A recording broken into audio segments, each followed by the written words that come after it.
Then I'm going to be using this pump to extract engine oil out of my 2015 Toyota Corolla. Right now I have my car on level, so we'll see how much or does it leave any oil inside after I extracting the oil.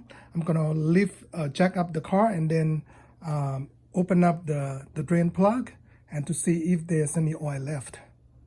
We'll find out.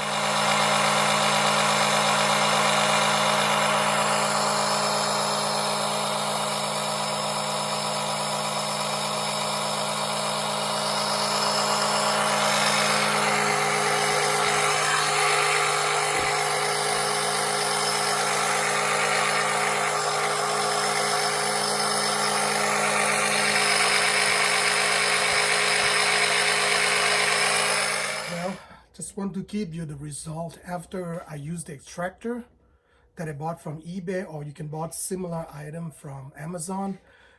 Well, kind of disappointed.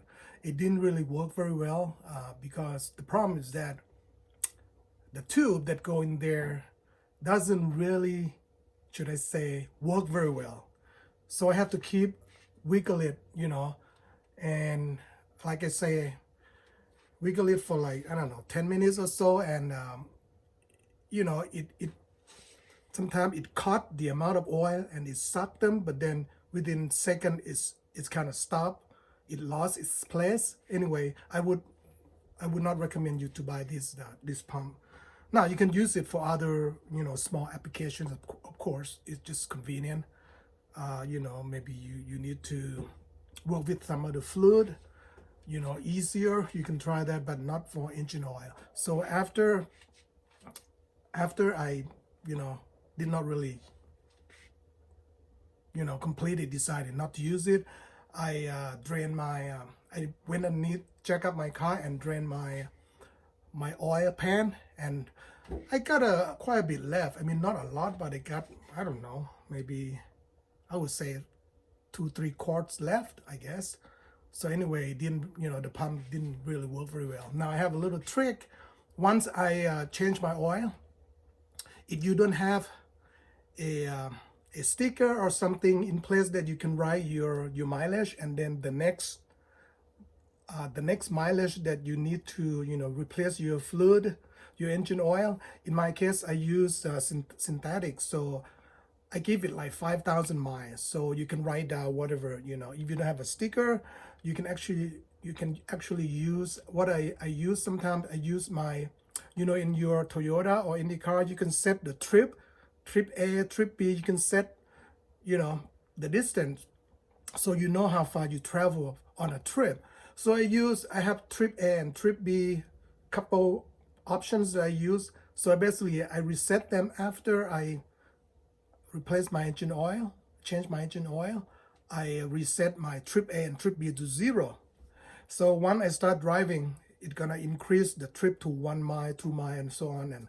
And once I reach 5,000 miles on trip A and trip B, because I don't really use them for other purposes, I mean, you can use them for a long trip somewhere to keep track.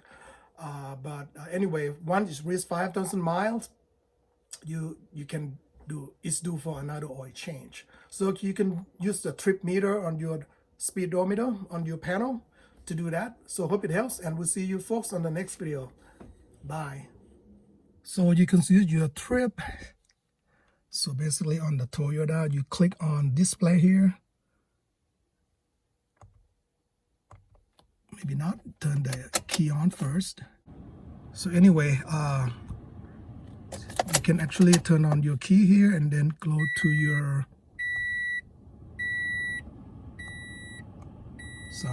okay, so what I did, I basically, after my the oil change, I press on this display and it will set it to 0. And if you want, this is trip B, right? The next one, you can also press and hold display button here, and then it will reset to 0. That way, when you reach 3,000 miles or 5,000 miles or whatnot, then you know that you do for your oil change. Alternatively, you can write a little sticker up here if you have it. But if it's not, just use your trip function here on your car. I mean, most cars should have trip meter here. Okay, hope that's a little trick that will make your life simpler. See you folks on the next video.